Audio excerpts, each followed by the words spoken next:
Assalamualaikum warahmatullahi wabarakatuh. Best. Seperti yang saya janjikan kepada anda, saya berada di sini untuk memberitahu anda 26 tanda-tanda untuk kita membau scam.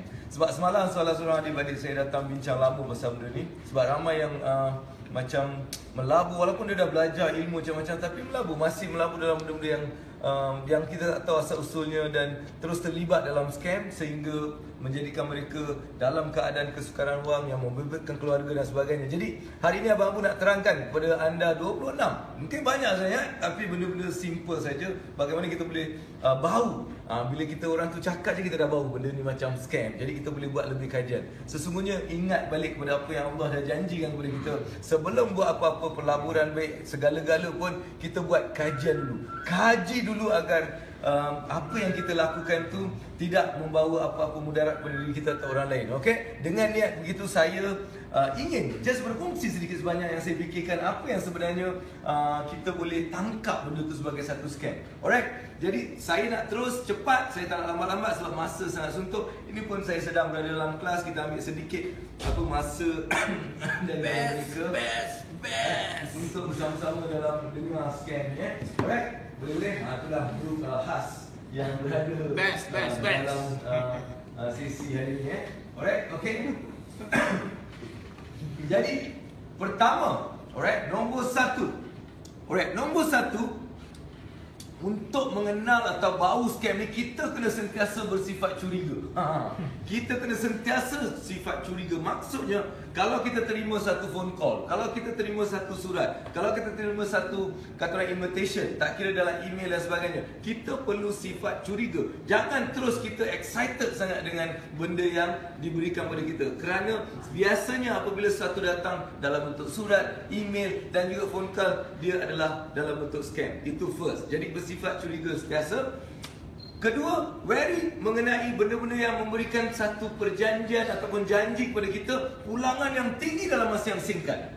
Contohnya kita masuk 10,000, bulan depan kita dapat 20,000. Kalau begini singkat tanpa apa-apa bukti yang betul dan nyata sama, itu sebagai satu lagi bau ataupun penghiduan kita terhadap scam. Alright, nombor 3, yang selalu menjanjikan pelaburan ni tak ada risiko, low risiko, kita garanti dapat balik duit, ini adalah scam 100%. Alright, itu adalah yang ketiga. Nombor 4, melabur pada individu. Mereka tak ada satu syarikat ataupun pelaburan ni tak ada apa-apa account, terus kita melabur pada individu tersebut, itu juga adalah satu scam. Alright. Nombor 4, kita mencampurkan pelaburan kita dengan semua orang dan kita melabur secara bersama-sama dengan nama jemaah dan sebagainya, juga adalah biasanya akan dipergunakan sebagai satu scam. Jadi kita perlu semak benda tu.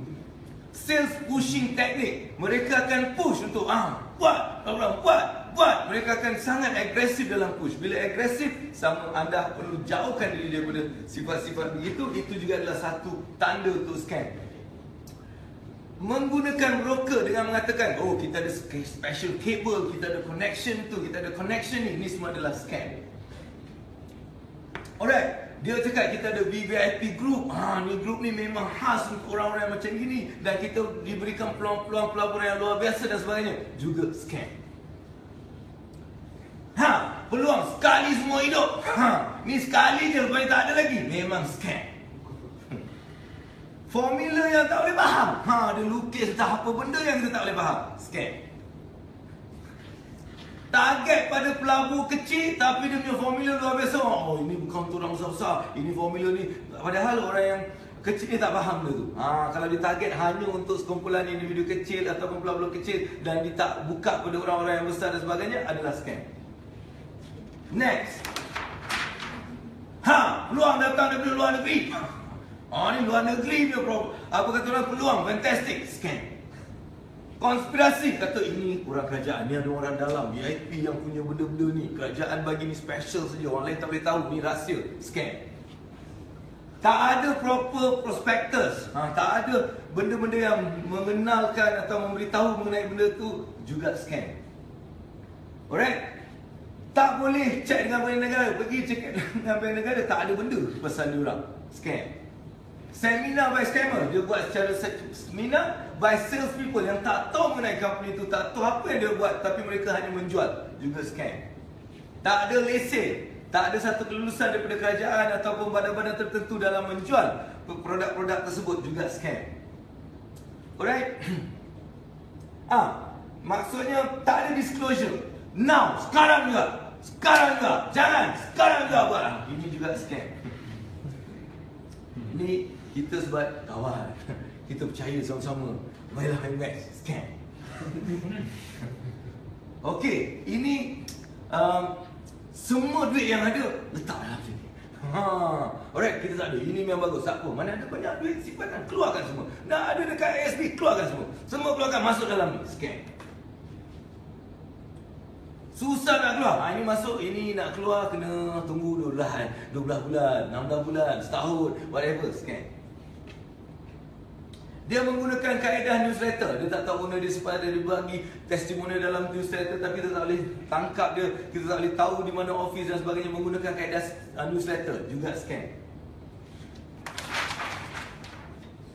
Dia boleh paksa pinjam.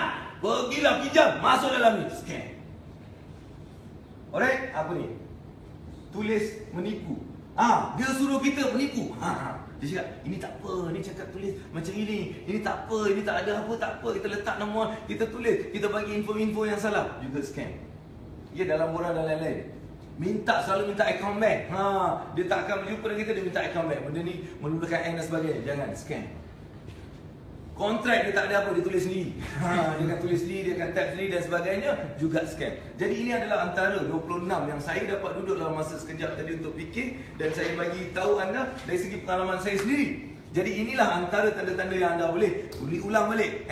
Pergi live, tengok balik. Dan kalau anda dapati benda-benda ini dalam benda tu, itu maksudnya satu tanda boleh menjadikan ia sebagai satu scam. Walau bagaimanapun, untuk anda kalau ingin terus melabur, cuba buat kajian dan cuba dapatkan detail-detail yang sebelum anda boleh melabur. Jadi ini akan menyelamatkan diri kita daripada sebenarnya terperangkap dalam scam atau juga dan terperangkap dalam satu keadaan yang susah dan sebagainya. Jadi saya berharap dengan informasi ini dan juga dengan kajian-kajian yang anda akan buat sebelum melabur akan menjadikan anda lebih selamat daripada scammers. Jadi marilah kita say anti-scammers. Kita tak nak scam, kita terus membina kekayaan. Jangan memburu dan mengejar kekayaan. Sebab kita memburu dan mengejar kekayaan telah menjadikan ramai orang tertipu dengan scammer yang menggunakan emosi-emosi yang sangat kuat untuk menipu kita. Jadi jangan mengejar kekayaan, sebaliknya membina, berikan kesabaran, dapatkan ilmu yang betul dan lakukan secara yang tertib dan juga beradab dalam kita